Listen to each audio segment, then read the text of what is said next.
A palavra de Deus, se assim o puder, pega o exemplar da Bíblia Sagrada e abra comigo em Romanos capítulo 1, dos versículos 15 ao 17.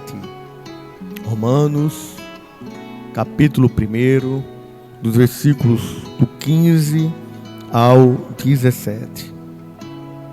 Está assim escrito: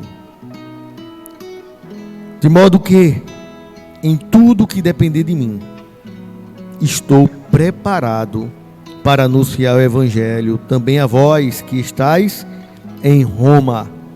Porquanto não me envergonho do Evangelho, porque é o poder de Deus para a salvação de todos aqueles que nele crê, primeiro dos judeus, assim como do grego. Capítulo 17. Visto que a justiça de Deus se revela no Evangelho, uma justiça que do princípio ao fim é pela fé. Como está escrito, o justo viverá pela fé. O justo viverá pela fé. Podem se assentar? Glórias a Deus. Amados, glória a Deus. Esse livro de Romanos é um livro peculiar. Um livro que, para mim, ele salta aos nossos corações por várias particularidades e por atingir várias áreas da vida nossa. Paulo, há muitos anos atrás, já vivendo algumas realidades naquela cultura de Roma, uma cidade muito à frente do seu tempo naquela época, mas também vinha com grandes problemas sociais por não conhecer a Deus. Perceba, amados, eu acho bonito esse livro. Antes de adentrar nos detalhes aqui, o bonito desse livro é que este livro mudou a vida de dois grandes homens que foram reformadores da igreja, que é Martinho Lutero e João Calvino. Um na Alemanha e outro na França, em Genebra. E eles se apegaram muito, principalmente ao versículo 17, quando a Bíblia nos revela que o justo viverá pela fé. Preste atenção, amados. O contexto que Paulo escreve esta carta é simples. Paulo, cidadão romano, cidadão da mais alta cúpula de Roma, estava escrevendo para os seus compatriotas. Mas Paulo agora já era alguém mudado, porque o Evangelho muda. O Evangelho transforma. Paulo, mesmo sendo religioso antes de conhecer a Cristo, ele é transformado pelo poder do Evangelho. E aí ele passa por várias cidades e ele vai, porque Paulo, depois de Jesus Cristo, o maior evangelista de todos os tempos, Paulo passa por várias cidades, pregando e implantando igrejas. Mas aí no seu coração arde um desejo de também falar do amor de Cristo para Roma. E ele diz, um pouco antes, ele diz que ele deseja muito estar, mas por algumas situações ele não pode estar. E ele envia uma carta. Eu acho bonito aqui, porque ele está falando para pessoas da alta cúpula, pessoas com um mais alto entendimento na sociedade, pessoas que estavam dentro daquela sociedade romana. Elas também estavam vivendo uma situação privilegiada para aqueles tempos. Mas perceba que Paulo diz: olha, eu não me envergonho do Evangelho de Cristo. Amados, perceba que Paulo tinha no seu coração uma ardente chama. Eu acho muito interessante, porque hoje, nos dias modernos, quantos de nós, muitas das vezes, ficamos envergonhados quando estamos em frente de alguma autoridade para declarar a nossa fé?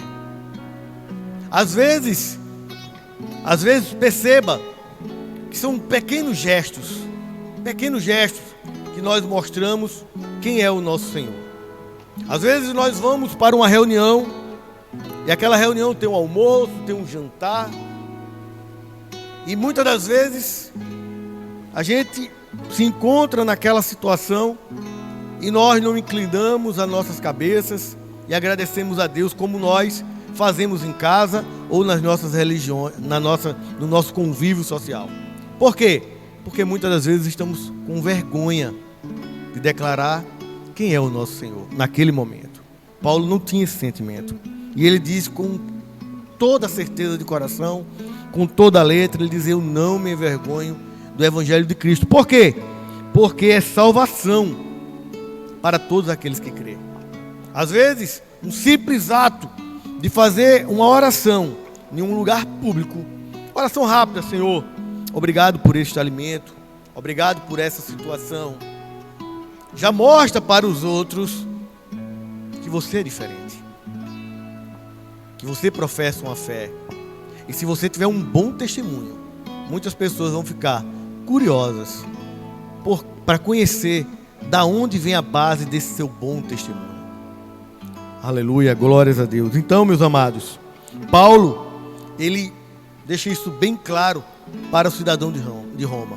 Paulo chega em Roma pouco tempo depois, numa situação difícil, já como prisioneiro, mas ele envia essa carta com muito amor e muito cuidado, como eu falei, falando sobre vários contextos sociais, sobre várias questões que regia Roma naquela época, baseado nos princípios da palavra de Deus. Ele vai orientando todos aqueles que querem conhecer verdadeiramente a palavra.